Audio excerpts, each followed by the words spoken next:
தசகம் 39. யோக மாயையின் தோற்றமும் கண்ணனின் பிறந்த நாள் விழாவும். யதுகுலத்தில் பிறந்த வசுதேவன் உன்னை எடுத்துக்கொண்டு சென்றபொழுது வழியில் யமுனை ஆற்றில் வானளாவ பொங்கிய நீரின் வெள்ளத்தை கண்டார். ஆனால் அந்த வெள்ளம் இந்திரஜாலத்தால் தோன்றிய வெள்ளம் போல் ஒரு நொடியிலே கணுக்காலின் அளவே ஆயிற்று. என்னே விந்தை! நந்தகோபனின் இல்லத்தில் யசோதை உட்பட அனைவரும் உறங்கிக் கொண்டிருந்தார்கள். பெண் குழந்தை மெல்ல அழுது கொண்டிருந்தது. கதவுகள் திறக்கப்பட்டிருந்தன. அந்த இல்லத்திற்குள் வசுதேவன் சென்று உன்னை பிறப்பறையில் இருந்த படுக்கையில் படுக்க வைத்தார். அந்த இடத்தினின்று மாய பெண் குழந்தையை எடுத்துக்கொண்டு மிகவும் விரைவாக தன் இருப்பிடத்திற்கு வந்து சேர்ந்தார்.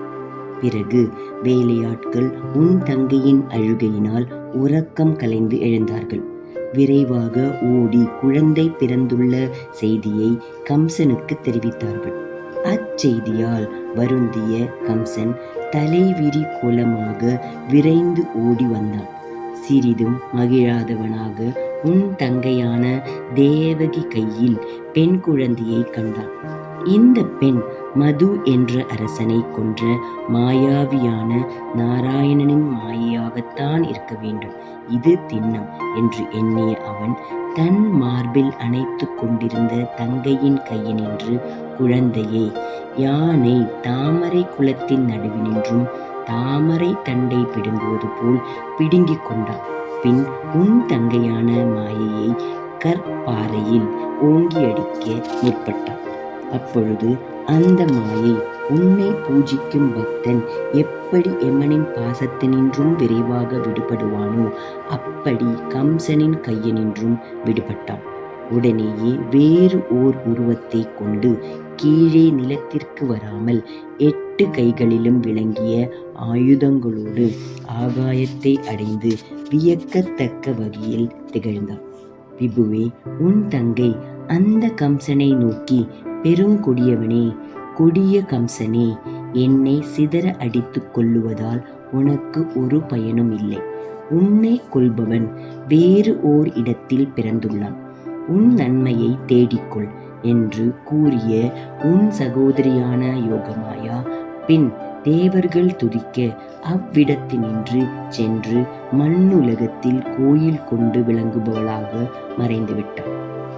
மறுநாள் காலையில் கம்சன் மாயை கூறியவற்றை செருக்குமிக்க பிரலம்பன், பகன், பூதனை முதலிய அசுரர்களுக்கு கூற, அந்த அசுரர்களோ உன்னை கொல்லும் எண்ணத்தால் மற்ற புதிதாக பிறந்த குழந்தைகளை எல்லாம் கொன்று அச்சம் இல்லாதவர்களாய் உலகில் திரிந்தார்கள்.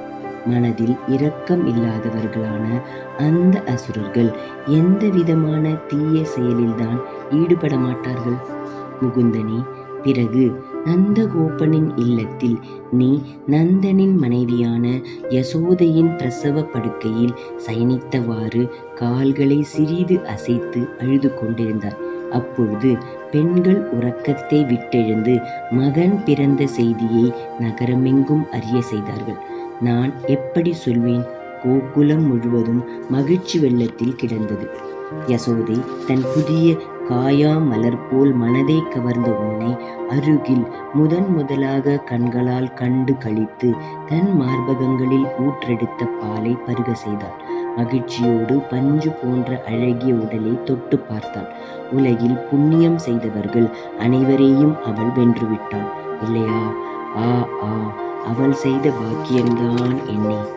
அப்பொழுது நந்தகோபனும் மகிழ்ச்சியில் மூழ்கி உன் நலத்தின் பொருட்டு அந்தணர்களுக்கு எல்லா விதமான தானங்களையும் கொடுத்தார். அவ்வாறே மற்ற அனைத்து மங்களமான செயல்களையும் செய்தார்கள்.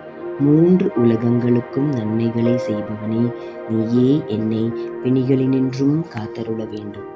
ஹரே ராமா ஹரே ராமா, ராம ராமா ஹரே ஹரே, ஹரே கிருஷ்ணா கிருஷ்ண கிருஷ்ணா ஹரே ஹரே, நாராயண நாராயண நாராயண.